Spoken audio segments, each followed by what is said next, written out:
So first thing I want you to do is I want you to tell me some things that if you were in a situation like that where you were just meeting people for the very first time, what would be some of the key things that you would like them to remember about you?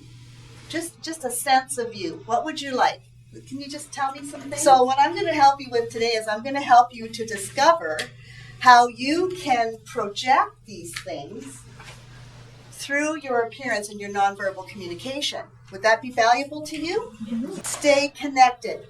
Try to connect to people from your authentic self, and you will connect to them at their authentic self.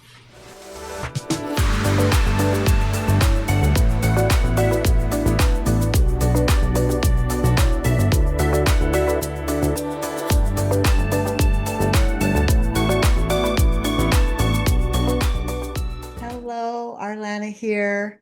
I'm excited today. I'm going to be sharing with you something that has been very transformative in my life. And I want to show you how transformative it can be in your life and in your pet's life as well. We're going to be talking about the 5 elements of being.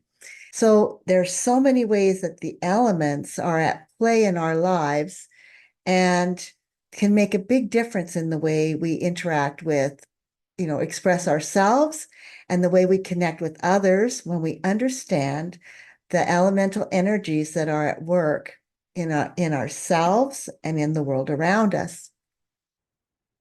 Now, I also became very intrigued with how this would work in our relationship with our animal companions and how these energies are at work in their lives and in their relationship with us.